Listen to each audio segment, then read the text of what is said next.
남서부 지역을 한 달 넘게 달군 열돔이 이제는 동북부까지 확대되고 있습니다.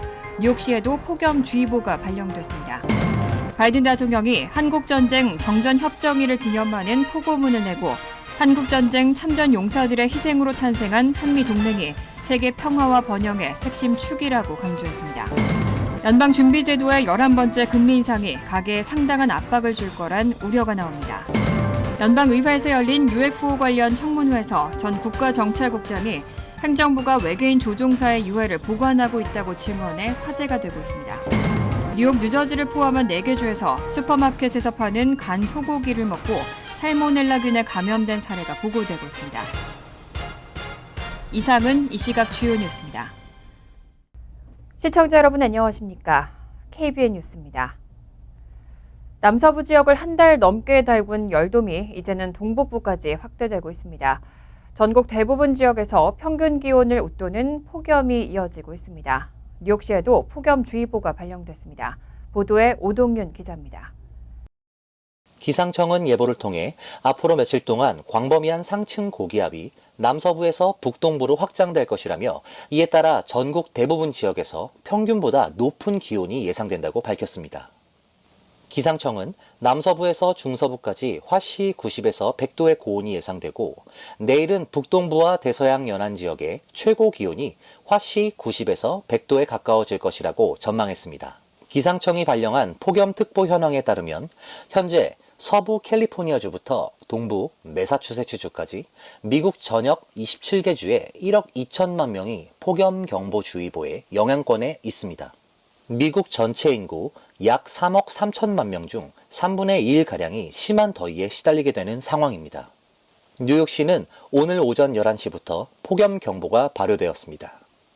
오늘 낮 센트럴파크 최고기온은 화씨 94도를 기록했지만 습도가 높은 동부지역 특성상 체감온도는 화씨 105도까지 올라갔습니다. 내일도 체감온도가 100도를 넘는 무더위가 이어질 전망입니다. 뉴욕시는 시 전체에 500개의 쿨링센터 가동을 시작하고 주민들의 이용을 당부했습니다. 또 가급적 외출을 자제하고 충분한 수분 섭취 등 열사병 예방을 위한 대응을 촉구했습니다. 남서부 지역은 지난달 중순부터 시작된 폭염이 한 달 넘게 수그러들 기세를 보이지 않고 있습니다. 애리조나주 피닉스는 오늘 낮 최고 기온이 화씨 118도까지 오르며 26일 연속으로 화씨 110도 이상의 최고 기온 행진을 이어갔습니다. 피애리조나주 투손과 텍사스주 엘페소는 40일 연속으로 최고 기온이 화씨 100도 이상을 기록했습니다. 피닉스가 있는 애리조나주 메리코파 카운티 보건부에 따르면 올해 들어 지난 22일까지 총 25명이 더위와 관련된 사망자로 확인됐습니다. 온열 질환 관련성이 의심되는 249명에 대해서는 사인에 대한 조사가 진행 중입니다. KBN 뉴스 오동윤입니다. 매년 한국 전쟁 정전협정일에 맞춰 대통령들이 포고문을 내오고 있는데요. 바이든 대통령도 어제 포고문을 내고 한국전쟁 참전 용사들의 희생으로 탄생한 한미동맹이 세계 평화와 번영의 핵심 축이라고 강조했습니다.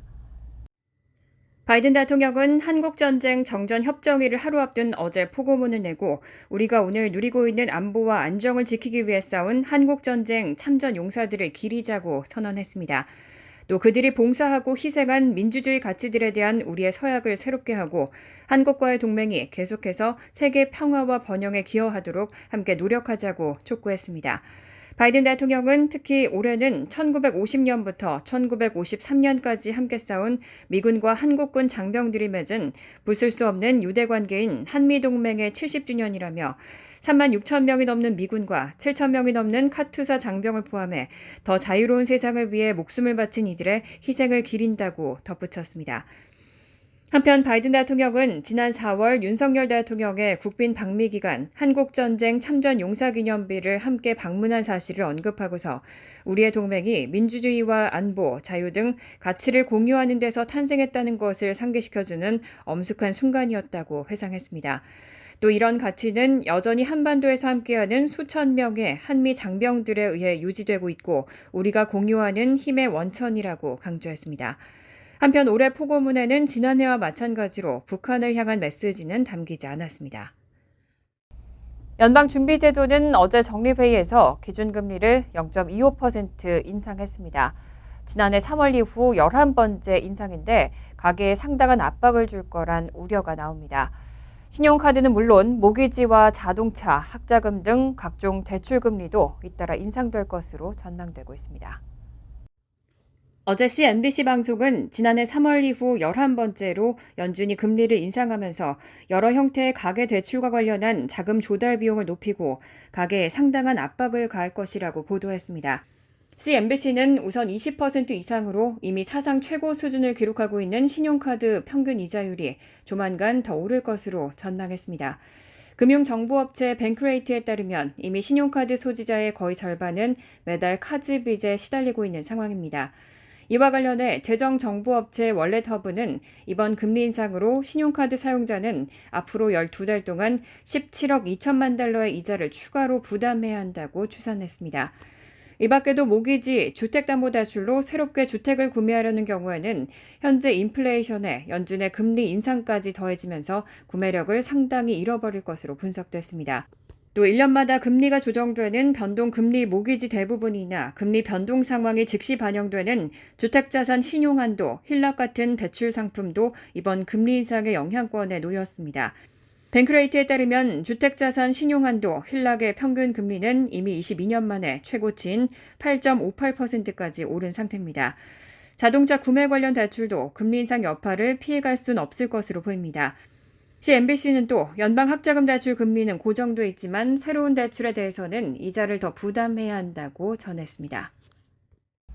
이런 가운데 최근 휘발유 가격도 급격한 상승세를 보이고 있습니다. 무려 하루 만에 전국 휘발유 평균 가격이 4센트 오르면서 지난해 6월 이후 하루 상승폭으로는 최대치를 기록했습니다. 미국 자동차 협회에 따르면 어제 미국 내 휘발유 평균 가격은 1갤런당 3.636달러로 전날의 3.596달러보다 4센트, 1.1% 올랐습니다. CNN 방송은 이날 휘발유 가격 상승폭이 지난해 6월 7일 이후 하루 최대치라며 수개월간 이어진 휘발유값 안정세가 끝났다고 전했습니다. 지난해 6월 14일 갤런당 5.016달러까지 치솟았던 휘발유 값은 이후 하락세를 보였고 올해 들어서는 3.5달러대 초반에서 큰 폭의 변동 없이 안정세를 유지해왔습니다. 그러다 이달 중순부터 눈에 띄게 오르기 시작했고 자동차협회는 지난 14일 보도자료에서 소매 휘발유 가격의 추가적인 상승을 경계해야 한다고 밝힌 바 있습니다. 이런 소매 휘발유가의 상승은 근래 국제 유가 상승에 더해 전 세계적인 폭염에 영향을 받은 것으로 분석됩니다. 텍사스 휴스턴에 있는 석유시장 분석업체 리포 오일 어소시에이트는 석유 수출국 기구와 러시아의 감산과 극심한 더위가 주요 요인이라고 CNN에 설명했습니다. 국제유가는 오펙과 오펙 플러스 등 산유국들의 감산으로 공급이 부족해지리라는 전망 속에 4주 연속 상승세를 이어가고 있습니다. 현대와 기아차가 BMW, GM, 혼다와 벤츠, 스텔란티스 등 메이저 자동차 회사들과 손을 잡고 미국에서 충전 동맹을 결성합니다. 7개사가 이렇게 자체 충전 네트워크를 구축하기로 한 것은 업계 1위인 테슬라와의 경쟁을 본격화한다는 의미로 해석됩니다. 현대차와 기아, GM, BMW, 메르세데스 벤츠와 스텔란티스 등 7개 메이저 자동차 제조사는 어제 공동 보도자료를 내고 북미 지역의 전기차 충전 네트워크 구축을 위해 조인트 벤처를 설립한다고 밝혔습니다. 이들은 고객이 언제 어디서나 필요할 때 충전할 수 있도록 시내와 고속도로에 최소 3만 개의 고출력 충전소를 설치하는 것을 목표로 한다고 설명했습니다.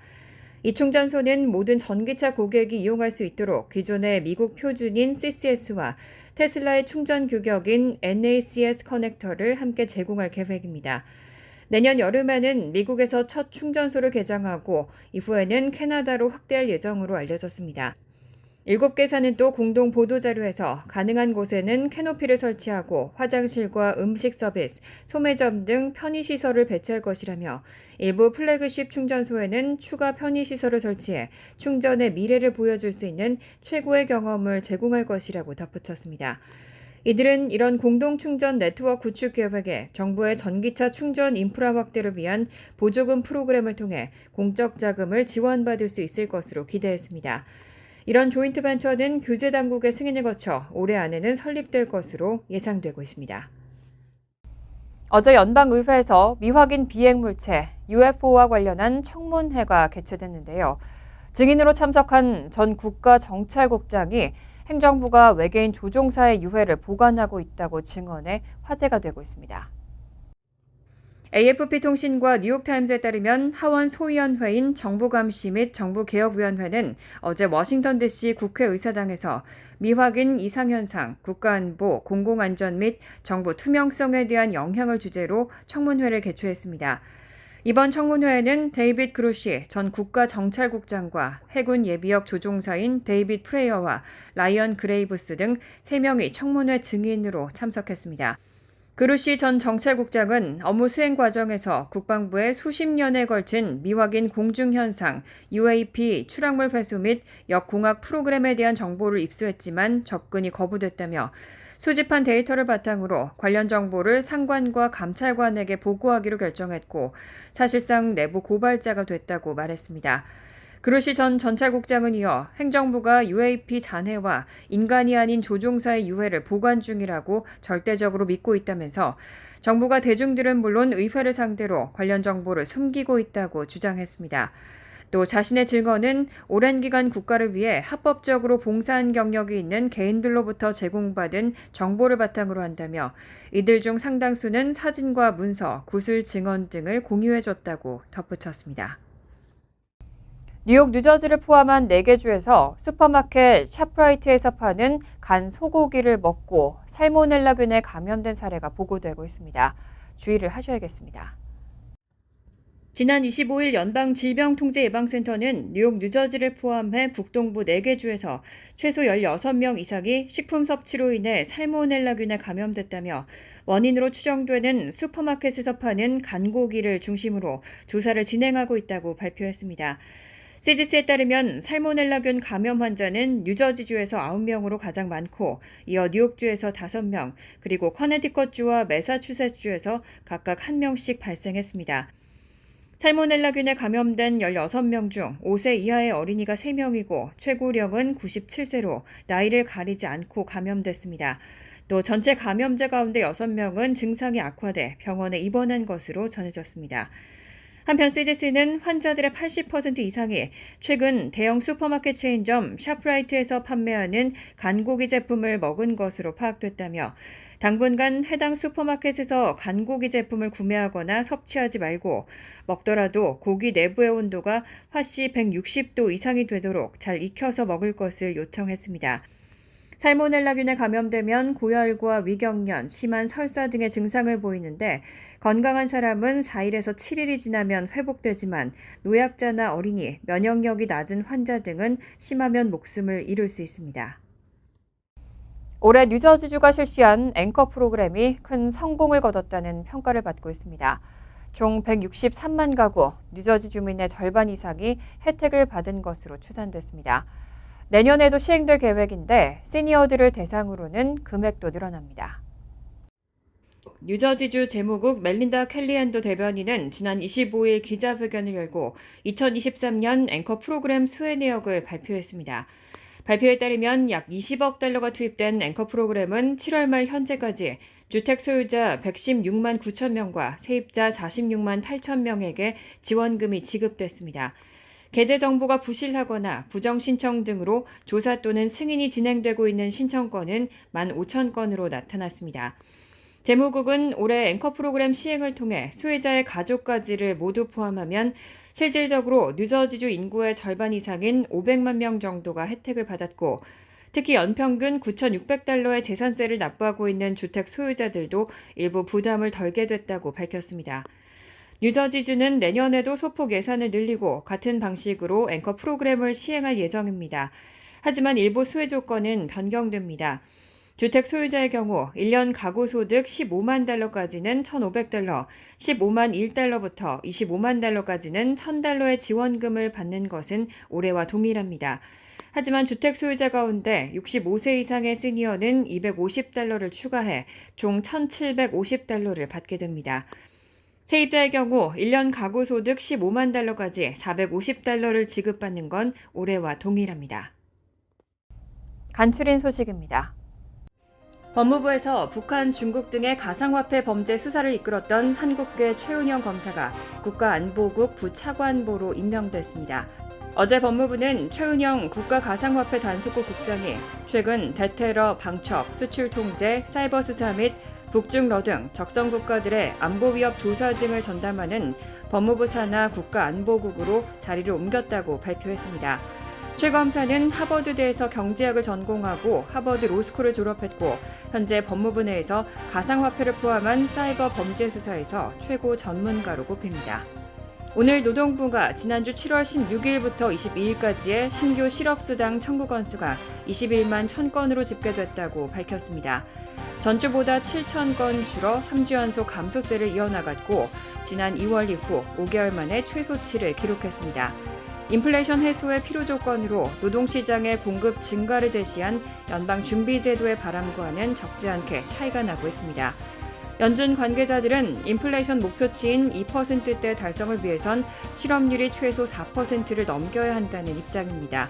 최소 2주 이상 실업수당을 신청하는 계속 실업수당 청구 건수도 169만 건으로 전주보다 5만 9천 건 감소해 지난 1월 이후 최저치를 기록했습니다. 한미우호협회가 조지아주 애틀랜타 한인타운 입구 플레지힐 로드에 미국인들은 한국인들의 자유를 지키기 위해 희생했다며 이에 감사하는 빌보드 광고를 하고 있습니다. 박선근 회장은 오늘 연합뉴스와의 통화에서 한국전쟁 정전기념일에 맞춰 지난 15일부터 한 달 동안 애틀랜타를 포함해 미국 내 5개 도시 주요 도로에 한국 전쟁에 참전한 감사의 빌보드 광고를 하고 있다고 전했습니다. 또 한국인들은 3년간의 참혹한 한국 전쟁에서 생명과 자유를 위해 싸운 미군 병사들에게 항상 감사한다며 내년에도 빌보드 감사 광고는 이어질 것이라고 덧붙였습니다. 어제 교통부는 단일 통로 여객기 내에 장애인용 화장실을 의무적으로 설치하도록 하는 규정을 마련했습니다. 핏 부리지지 교통부 장관은 이날 성명에서 수백만 명의 휠체어 이용자는 비행기 탑승 전 화장실을 가거나 아예 항공 여행을 피하는 것 중 하나를 선택해야 한다고 지적했습니다. 이번 규정에 따라 2026년부터 보잉 737과 에어버스 A320 등 125석 이상의 좌석을 갖춘 신규 여객기는 장애인 승객과 보호자가 이동할 수 있을 만큼 넉넉한 규모의 화장실을 하나 이상 갖춰야 합니다. 다만 미국 내 지역 노선에서 하루 수백 건씩 운항하는 소형 항공기는 적용 대상에서 제외됩니다. 환율과 증권 소식입니다.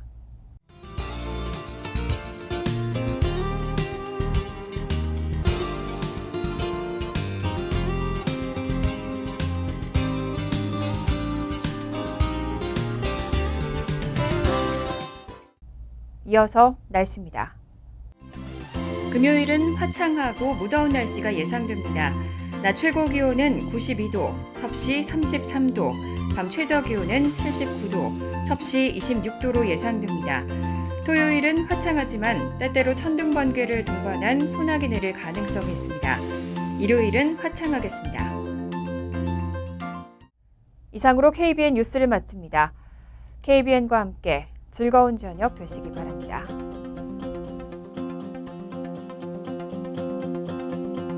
미 동부 최대 한인방송 KBN이 제작하는 KBN 뉴스는 웹사이트 mykbn.com 그리고 유튜브와 페이스북에서 다시 보실 수 있습니다. 좋아요, 구독, 알림 설정은 뉴스 제작에 큰 도움이 됩니다.